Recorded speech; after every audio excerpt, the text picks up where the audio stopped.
بالله من الشيطان الرجيم بسم الله الرحمن الرحيم قل هو الله احد الله العظيم ایک بار جمجم کے درود پاک پڑھیے اللہ صلی اللہ علیہ وسلم صلی اللہ علیہ وسلم مولا صلی وسلم قرآن ہے قرآن رہے گا ایمان ہے ایمان رہے گا اسلام کی گردن پر حسین ابن علی کا احسان تھا احسان ہے احسان رہے گا سبحان اللہ سبحان اللہ ہماری سب زندہ ہے ہماری سانس زندہ ہے ہمارے دل کی تکلیف پر نبی کا نام زندہ ہے سبحان اللہ قدموں میں سبھی کو رہنے دو قدموں میں سبھی کو رہنے دو چہرے کا تصور مشکل ہے چہرے کا تصور مشکل ہے جب جان سے ڈر کر ایڑی ہے تو رخسار کا عالم کیا ہوگا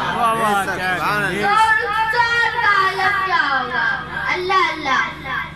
تو رخسار کا عالم کیا ہوگا یعنی چہرے کا سیرت سے جب محبت ہوتی ہے جب صورت اچھی نہیں ہوتی مگر میرے مصطفیٰ کریم کی تو صورت بھی لاجواب ہے اور سیرت بھی لاجواب ہے بے شک مگر کچھ کاموں لوگ سیرت پر ہی جل سے نکالتے ہیں چھوڑیے جناب میں ان کا نام نہیں لینا چاہتا جناب والا میں عرض کر رہا تھا چلیے میں اس مقام پر لے چلتا ہوں جہاں مولا علی مشکل کشا کی ولادت ہوئی کس کی ولادت ہوئی مولا علی مشکل کشا کی ولادت ہوئی ولادت کے بعد بچہ آنکھ نہیں کھولتا ولادت تو اچھی جگہ پر ہوئی کھانے کعبہ کے اندر ہوئی وہ کھانے کعبہ جس کی تمنا ہے مسلمان کے دل میں وہ کھانے کعبہ جس کا ثواب کیا جاتا ہے وہ کھانے کعبہ جسے اللہ تعالیٰ کا ڈر کہا جاتا ہے وہ کھانے کعبہ جسے مسلمانوں کا قبلہ کہا جاتا ہے پھر کیا بات ہے بچہ آنکھ کیوں نہیں کھولتا چلیے مصطفیٰ کریم صلی اللہ علیہ وسلم کی بارگاہ میں حاضر کرتے ہیں مصطفیٰ کریم صلی اللہ علیہ وسلم کی بارگاہ میں حاضر ہوتے تو مولا علی مشکل کو آنکھ کھول دیتے ہیں آئے سب سے پہلے دیکھنا ہے تو چہرہ مصطفیٰ کو دیکھنا ہے کعبے کے اندر پیدا ہونے کے باوجود کعبے کو نہیں دیکھا ارے دیکھا تو کعبے کے کعبے کو دیکھا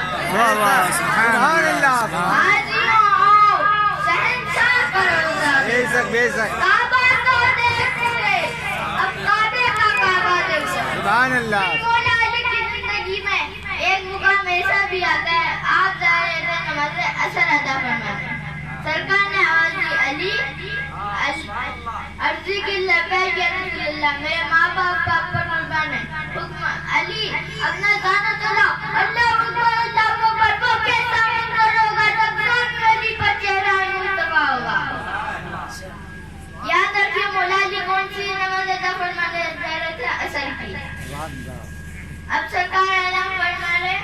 عقل میں مسئلہ جگاتے سرکار ناراض نہیں ہوئیں گے نماز تو ان کی آنکھوں کی ٹھنڈک ہے عقل کے مسئلے سے جگانے کے لیے ہاتھ آگے بڑھاتے تو عشق ہاتھ پکڑ لیتا ہے علی تو کیا کر رہا ہے اگر تجھے اس بات کا خوف ہے کہ سب اللہ تبارک و تعالیٰ نے پکڑ کریں گے تو مت گھبرا چھڑانے والا بھی تیری گود میں ہے عقل کے تیر جگہ دے اس منع کرتا ہے عقل کے تیر جگہ دے اس منع کرتا ہے عقل کے تیر جگہ دے اس منع کرتا ہے عقل اور اس کی تنگ ہو رہی ہے عقل اور اس کی تنگ ہو رہی ہے عقل اور اس کی تنگ ہو رہی ہے علی ایک نظر ڈالتے ہوئے سورج کو دیکھتے ایک نظر آمینہ کے چاند کو دیکھتے ایک نظر ڈالتے ہوئے سورج کو دیکھتے ایک نظر آمینہ کے چاند کو دیکھتے اسی عقل اور اس کی تنگ میں نماز کا وقت گزر جاتا ہے مولا علی کو پڑھتے مولا علی کی آنکھ میں سے آنسو نکل کر چہرہ مصطفیٰ کا بوسہ لیتے تھے سبحان اللہ سرکار کھولتے فرماتے علی رو رہے ہو عرض کیا نماز کا گزر گیا معاملہ توجہ کے ساتھ لیں گے معاملہ بڑا گمبھیر ہے گزرے کچھ واپس نہیں آتا علی یہ بتا تم نماز قرضہ پڑھنا چاہو گے یا ادا اب مولا علی کا عقیدہ تو جانیے وہ جانتے ہیں کہیں نہیں مالک ملک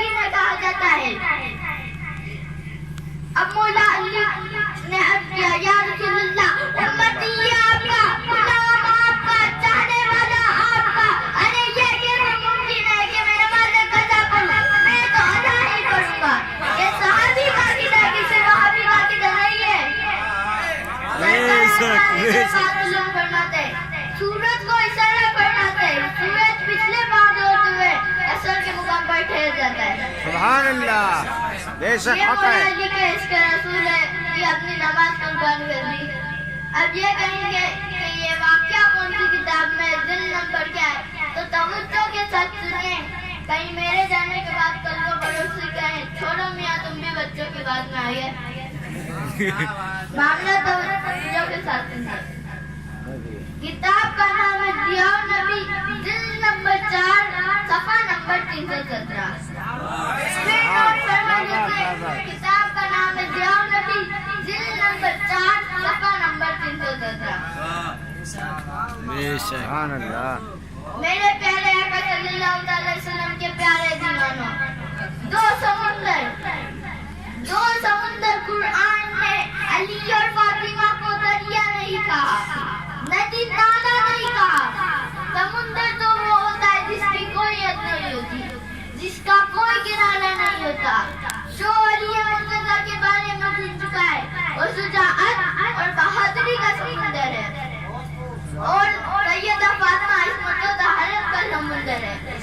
دنیا میں دو عورت ہوئی ہے جنہیں بطول کہا جاتا ہے، ایک بطول وہ ہے جس کو مریم کہا جاتا ہے، اور ایک بطول وہ ہے جس کو فاطمہ الزہرا کہا جاتا ہے۔ بے شک بے شک۔ مریم بھی بطول ہے اور فاطمہ بھی بطول ہے، دونوں بطولوں میں فرق یہ ہے کہ مریم کا حال یہ ہے کہ مریم کے لیے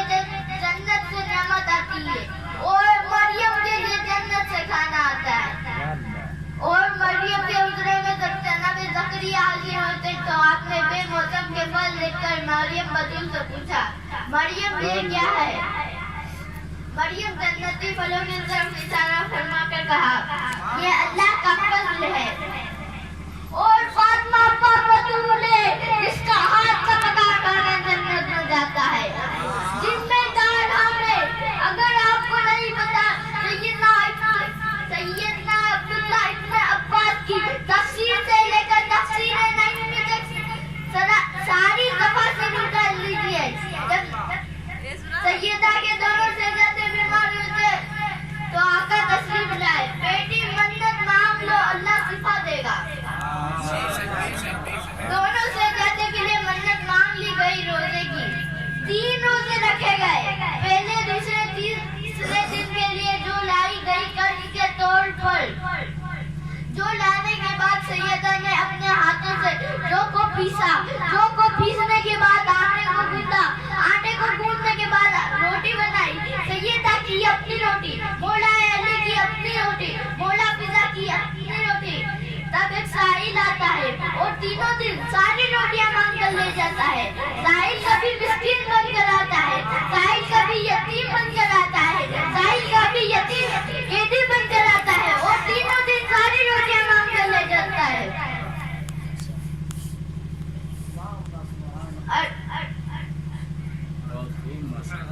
اور سیدہ اور مولا کائنات رسول اللہ کی ملاقات ہوئی تو مولا کائنات رسول اللہ نے پوچھا بیٹی کیا حال ہے؟ سیدہ نے عرض کیا، مولا علی نے عرض کیا یا رسول اللہ جب افطار کے لیے بیٹھتے تب ایک سائل آتا ہے اور تینوں دن ساری روٹیاں مانگ کر لے جاتا ہے،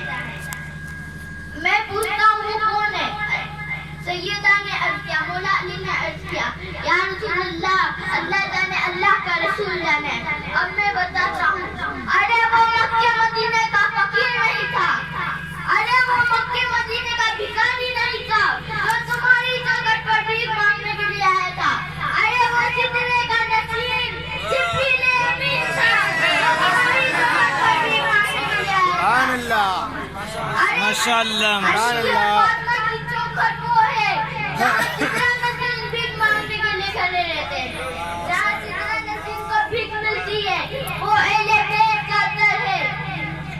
اب میں پوچھتا ہوں جبریل روٹی لے گئے تو کہاں لے گئے؟ کھا تو سکتے نہیں، دفن کرنا جبریل کا مذہب نہیں، کھا تو سکتے نہیں، فرشتے ہیں، دفن کرنا جبریل کا مذہب نہیں۔ تب پتہ چلا مریم کے لیے جنت سے نعمت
پڑھیے اللهم صل